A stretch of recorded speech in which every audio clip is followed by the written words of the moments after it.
explain the importance of Dawah over Islah in context with Surah Abasa? This is that question.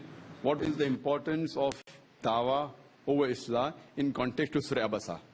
If you know the background of Surah Abasa, chapter number 80, Muhammad Sallallahu Alaihi Wasallam was speaking to the chiefs of Makkah, mainly Mushriks. And while he was speaking to them, a Muslim who was blind, he comes and interrupts. And the Prophet, he frowns. An ayah was revealed by Allah subhanahu wa ta'ala that why did he frown? The reason here that if you analyze for a layman, when he's speaking to any VIP, whether it be a minister or a prime minister or an important person, and if some commoner comes and interrupts, it is but natural, the reaction would be that he would frown. So for a layman, for a common man to do this, it is natural. But for the Prophet, because Allah says in Surah Qalam, chapter number 68, verse number 4, thou art standeth on the highest standard of character. Allah says in Surah Azab, chapter number 33, verse number 21, that verily in the Prophet will you find the most beautiful pattern of conduct. So because he was on a different level, for him frowning, an ayah was revealed, that why did he frown? Not that he did a sin, not that it was a mistake for a normal human being, but because his caliber is so high, for a person of his caliber, frowning did not suit him. Not that it was a sin, not that it was a mistake. And whenever the Prophet saw this man, he always said, because of you, Allah remembered me. And he appointed him as the governor of one of the place. So here we get the context that this was trying to show the stature of the Prophet's character. And again, it gives the second indication. This indicates also that this Quran wasn't written by Muhammad Sallallahu Alaihi Wasallam. If he would have written it, he would have put this verse in the Quran. Why will he put a verse in the Quran which is actually telling him that what he did was not right? It wasn't a mistake, it wasn't a sin, but it was a reminder for him. So sister, in this context, if someone comes and tells me, that doesn't it mean that Islah is better than Dawah? No, here this verse is mainly concentrating on the Prophet's stature. Whatever you're doing, Dawah or Islah, if you would have told him nicely that, please excuse me.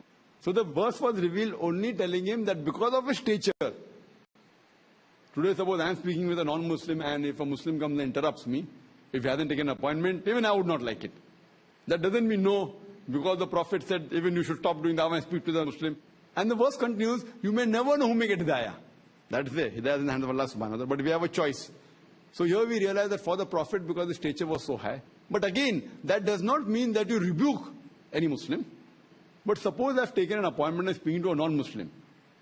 And I remember a similar thing happened in Oman, that I extended one day to speak to the Hindu community only.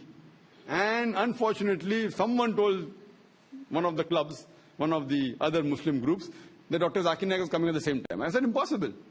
I haven't come to no, but that person he told on his own free will. You go and ask him. I didn't tell him I'm going to come. Finally, I gave them a time in the morning. I said, this is more important for me. This non-Muslim gathering is more important for me. Even if the king or the sultan calls me, I will not go.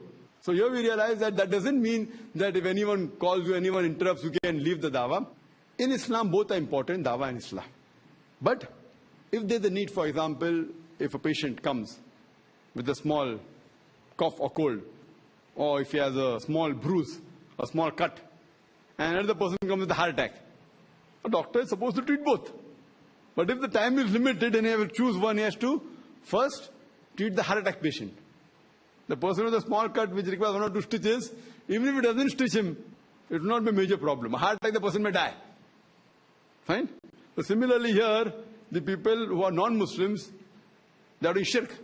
So see to it that the stop shirk is more important as a general rule. In some specific cases it may change, but as a general rule, in these cases, but natural, conveying the message to the non-Muslims is more important. But that does not mean you neglect the Muslims. But if the time is limited and you can do only one out of the two, then do the one which is more important. Hope that answers the question.